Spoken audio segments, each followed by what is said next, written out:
Both of us kind of like, I don't want to say hated each other, but kind of hated each other. That was sincere. You hadn't seen Nelly in years. Years. And you're at Verzuz, and he smooth walks over. What happened after that concert? You know what's so crazy? Nothing. He didn't even say anything to me when he came to hug me. I was like, oh God, what's happening? Is he gonna hug me? What do I do? Should I smack him? Should I go to the left? So he hugged me, didn't say anything. We didn't say anything to each other. I don't know if another year went, not another year, but a year? No, not another year. Months went by, and then we had some shows together. We were on the same lineup. My DJ gave him my cell number. So I'm like, hey, Mr. DJ. Calling me from a 314 number. Oh my God, how you get my number? So it was very surprising. You're rushing me. I need to know. So, listen. I got it. Okay, so 314, so you knew that was his area code? Yes. Okay, so you say that's the Lou. That's the Lou, okay. yes. So you say hello. No, it was a text. Oh, yes, text. the text. What did it say? You know what's so funny? You know what it was? It was the emoji that says hi. It was hi. Well played, Nelly. Well played. Because he was, as they say, testing the water. Testing the water. So who called who? How did you guys talk? He called. How did that feel? It was a weird feeling because at that moment, at that time, I had passed I hate him, I can't stand him. I passed that era, and I went to the, I don't care, that don't bother me. It was at a point where I was like, I'm not listening to any Nelly music, turn his records off, don't play none of his stuff before my show, I don't want to hear it. So, oh, it's cool, you can play that, you know? So I was past it. So when we spoke and I heard his voice, I was like, I don't know how I feel right now. I don't hate him. I don't feel mad anymore. So you go from mad to not caring to, yeah, so it kind of went like that. And then we just started talking about things, and I listened, and that was really important. And I feel like 10 years ago, we loved each other so much, but the communication wasn't as good. You know what I mean? You talk a lot, but sometimes you don't listen. And I really didn't receive certain things, and vice versa. You know, so we both made a lot of mistakes. And he genuinely was speaking from his heart, and I could tell. You know what I mean? So I was like, what do we do with this, you know? And then fast forward to our first date. We had our first date. Yeah, look, I'm trying. We don't have that much time, Tam. I've got time. It's a whole show that belongs to us. So your first date after all of those years was where? Vegas. Vegas. It was Vegas. And ironically, it was Valentine's Day. Ironically, it was Valentine's Day. And it was weird because it was like, okay, are we hiding? Should we not? Like, what do we do? And then it's like, we don't even know what we are or what we're doing. We're trying to see. So we're walking around, we are reacquainting with one another. So we did do a little shopping. We did a little shopping. He's always been very generous. Right. And then when we were in the suite, and then that's the other thing. I'm like, do I get another room? Do I sleep? This went really fast.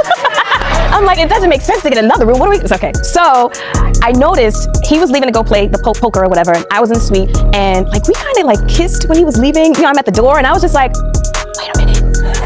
I'm feeling those feelings again. How? And I don't know how the feelings came back, but the feelings came back. Ooh, child. The feelings probably was never gone. They laid dormant. She probably suppressed those feelings, and they just laid dormant until both of them was supposed to learn what they needed to learn, mature and evolve till they got to the point where they came back together. But ladies, let me ask you this. If you break up with a guy and everything and y'all spin the block and it's your first date and maybe y'all date is out of town on vacation or something like that, would you get a separate room or would you share a room? Do you think that's appropriate? Do you think that's moving too fast? Y'all let me know how y'all feel about that below in the comments. So moving along, she later on talks to Tamron and tells her about Nelly popping the question to her. We wanted to just see where it was going to go. You know what I mean? We wanted to I think it's somebody once said about feeling that your heart is safe with someone. Oh yeah, absolutely. I feel that more than I've ever felt. And the thing that kind of used to make me mad was even when I was like dating other guys, it was just like, you felt good, but it was a difference between what I felt with him. I would never tell him that. Well, now you know, Nelly. So when it got to the point where he proposed, were you expecting that? So here's the thing. I had kind of a feeling, and I was like, well, he better. No, but I had kind of a feeling, and I was like, I wonder if this is, I wonder if he's thinking about, so it was out there, but it wasn't like a pressure thing. It wasn't, but when he did it, I had on like his t-shirt and like boxers and like I was in the bed, you know what I mean? It was so not cute, hair in a bun, you know what I mean? But it was us, we were home in St. Louis, and my jaw hit the floor. I was just like, I couldn't believe it. He was like, well, are you gonna answer? He literally said, well, yes or no. But it was magical, it was beautiful, and I think everything happens in God's divine timing, so. Including the baby. I mean, it's always a complicated question because you were 43 when you had your baby. I know I had my child at 48. So people start asking, she's like, oh, wow, I thought, yes. I was up there too. People start to ask you, but then you also start to ask yourself, at least I did. I wondered, would I ever be a mom? Was that a part of my journey? I felt that I didn't want to answer that question publicly because I needed to protect myself. Absolutely. But in my deepest heart, I wanted to be a mom. Yeah, absolutely. How did you navigate that part of the decision to become a parent? Kind of similar. I did freeze my eggs. I froze my eggs and I was like, just in case I have these on stash, you know. But I'm a firm believer in manifestation and kind of just putting it out there. And that, like you said, is something so vulnerable. So I publicly said, I want to be married, I want to have kids, and people were like quoting me, quoting. I'm like, oh gosh, it got to happen now.